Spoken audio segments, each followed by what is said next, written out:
So I've just come from church and I'm so excited. This is our beginning of our fourth week of Advent. And as I was sitting in church today, I thought, oh wow, the church liturgy is so amazing. It's like the present is wrapped and tied up with a bow, everything is ready. And all of the things that we've been talking about, and now leading into this week where the theme is God's love, it's just so beautiful to know. When we read in our readings today, we start out with 2 Samuel, when David is wanting to build a special place for God. He has his own castle palace in the desert, and he wants to build something for God, and God says, you don't need to do that. I'm going to create something even better. He says in 2 Samuel chapter 7, when you die and are buried with your ancestors, I will make one of your sons king and will keep his kingdom strong, and he will be the one to build a temple for me, and I will make him sure that by his dynasty will continue forever. And David's probably just thinking it's one of his sons, but God knows that he's referring to Jesus, and that Jesus is going to build up a kingdom that will last forever.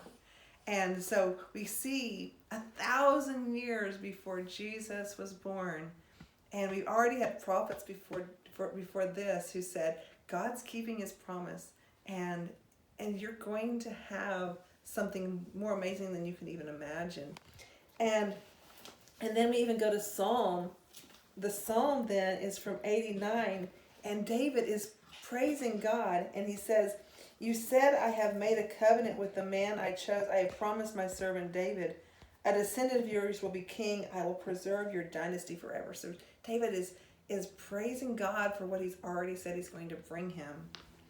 And then we go to the gospel reading today. And in the gospel reading in Luke chapter 1, Mary is being told by Gabriel that he is announcing to Mary and to the world, for all of us who are reading these gospels 2,000 years later, that that king that was promised to David, the house of David, you are going to give birth to that son, and he will be king everlasting. And it's like, oh my goodness, this is so amazing. It's like God is telling us that this is going to happen, and then it happens. How can we even doubt that God would not keep his promise for us? And then I thought, well, how does that relate to us today? We love to talk about the baby Jesus and in the manger scene and everything. And of course, that's the story we have in the Bible. But I was thinking as I was listening today, how when we go and we look at baby Jesus on Christmas morning, look into the eyes of Jesus and realize that Jesus, Son of God, he came just as God had promised that he would come thousands of years before. And now here we are 2,000 years ahead, and God made a promise to us too that he would come again. And so when you look into the eyes of Jesus this Christmas, remember that God has promised a second coming and that he will come again.